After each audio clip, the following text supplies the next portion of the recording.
nous avons été éclairés. Mais les inquiétudes, Monsieur le Président, demeurent. Le souhait de l'Assemblée, c'est que, Monsieur le Président, vous fassiez quelque chose. Vous fassiez quelque chose. Quelque chose magnanime, quelque chose de formidable pour que ce code électoral ne suscite pas des bagarres dans notre pays. Les organisateurs de ce colloque puissent rencontrer le chef de l'État. Ça, il faut le faire. Il n'y a rien à faire. Rencontrer le chef de l'État et lui donner un peu, lui décrire un peu l'ambiance que nous avons vécue ce matin. Et le nombre de personnes ici présentes. Et ce ne sont pas des va-nu-pieds. Des gens responsables. Ayant abandonné leur programme pour être ici, nous ne pouvons pas faire ça sans que le gens de l'État le sachent.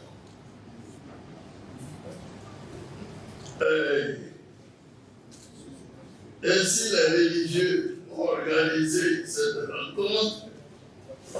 Monsieur le Président, c'est à cause de tout ce qu'ils entendent au niveau du code électoral. Depuis 2018, notre Cour constitutionnelle a changé de style.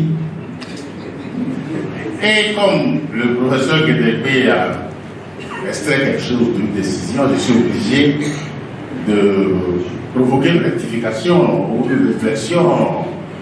La théorie de la proportionnalité, c'est une théorie qui a été introduite comme atténuation des affirmations des droits de l'homme. Ça a été introduit par la jurisprudence reprise par la doctrine. Les droits de l'homme sont consacrés dans plusieurs instruments, je ne reviendrai pas dessus.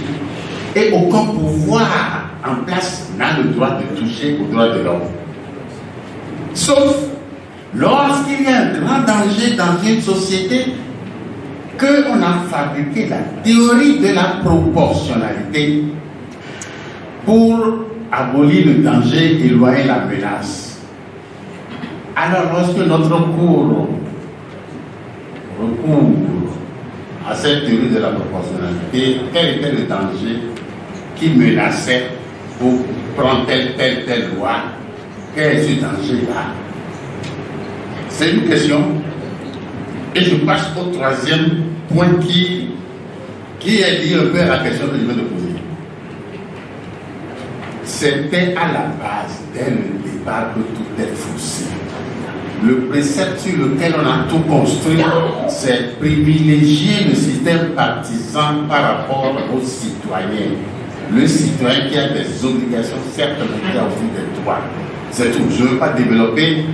Dès lors que vous privilégiez le système partisan par rapport aux citoyens, eh bien, il y a un problème. Parce que qu'est-ce que c'est le parti politique? Le parti politique n'est qu'un instrument. Avec le parti politique, on peut libérer un peu. Avec le parti politique, on peut entendre aussi. Et enfin, il y a une chose à laquelle je suis fondamentalement allergique. Il est opposant, moi je suis opposé à personne.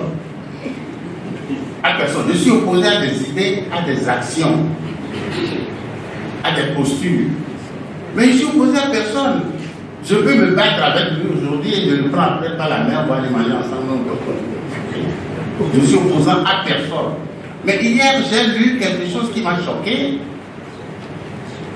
J'ai lu dans Potentiel ceci: l'Église catholique a la remorque des opposants mal inspirés. Grosse manchette. Mais quelqu'un a le droit d'être contre telle loi ou telle loi. Il n'est pas forcément opposant. Même dans un régime, à l'intérieur de ceux qui soutiennent le régime, mais quelqu'un peut avoir sur telle question, une opinion divergente. Il faut qu'on cesse. Parce que de notre indépendance jusqu'à 1990 et même au-delà, dès qu'on dit dans une société africaine que quelqu'un opposant il est à vouer aux hégémonies, il est à massacrer, tuer ou mettre en prison ou chasser. Je crois que ça, c'est pas bon. L'article 93 du Code électoral qui parle de la délivrance des procès-verbaux aux représentants des candidats au niveau de l'arrondissement. Que pensez-vous de cet article qui est maintenu? Est-ce que ce n'est pas une façon d'empêcher les partis politiques, surtout de l'opposition, d'avoir la preuve de la contestation des votes ou de la contestation des votes qui leur sont attribués? Selon vous, quand vous combinez les exigences de l'article 132 en ce qui concerne le parrainage, combien de candidats pensez-vous qu'on peut avoir en 2026? Moi, je pense 3. Est-ce que ce n'est pas une façon de priver le peuple de faire délibérément son choix et d'imposer un candidat? La première, c'est qu'un parti a une moyenne de 60% au plan national, mais il manque 20% dans une circonscription, et ça va dégénérer sur des émeutes. La deuxième éventualité, qui n'a pas voulu dire, c'est que le parti, les démocrates, se retrouve seul au Parlement en 2026. Ce sera un Parlement monocolore. Quand on a observé les élections de 90 à aujourd'hui, à aucun moment, un cas de figure ne s'est présenté où un parti politique a 20% dans toutes les circonscriptions, ça ne s'est jamais produit. Donc il y a un risque. Alors si les choses se passent bien, c'est pour ça que j'ai donné les démocrates par monocolore d'Assemblée, si tout se passe bien, ça va se produire comme ça. Et j'en viens maintenant à la préoccupation des parlementaires, des politiques tout le temps, dans ce que M. Lalaye a appelé le désir de contrôler la Sénat, le désir de contrôler les institutions. Il faut comprendre que le désir, c'est de réaliser un équilibre au sein des institutions. Il est arrivé où, en 2013, nous avons fait un Sénat où la minorité parlementaire, qui avait une trentaine, contre une cinquantaine pour les autres, avait la moitié des places dans les institutions. Et le fait de faire payer les représentants des partis par l'État, le désir, ce n'est pas de faire profiter les partis, c'est de réaliser un équilibre, un contrôle mutuel. Tu me surveilles, je te surveille. C'est la pensée qui a gouverné les Sénats de tout le temps. Et s'il y a eu une trentaine de lois, c'est qu'il y a eu à peu près 25 élections ou 25 occasions de faire des lois électorales. Donc, après chaque élection, il y a un désir de constater les faiblesses de la loi et de les corriger. Il y a le conférencier Gadebe qui a dit qu'en fait, c'est comme il y a un consensus sur les parrainages. Parce qu'il y a eu des propositions de pourcentage. Non, il n'y a pas de consensus. C'est tout simplement parce que si l'opposition a fait des propositions, c'est parce qu'elle n'avait pas de choix. Elle ne veut pas remonter à la Constitution pour aller l'ouvrir.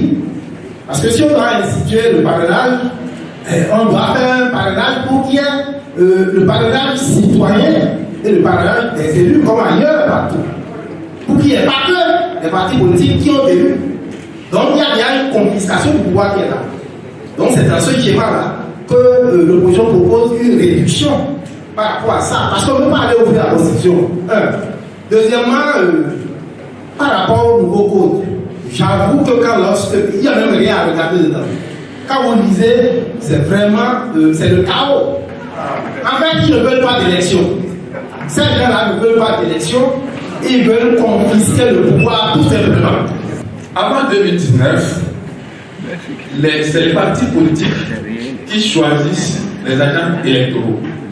Mais depuis l'avènement de la rupture, nous avons constaté que c'est la Sénat qui recrute les agents électoraux.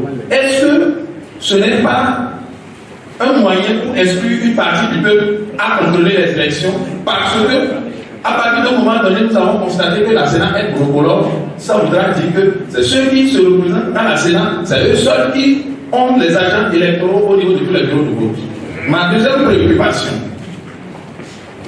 aujourd'hui, nous avons constaté que ce code électoral nous amène directement à un chaos.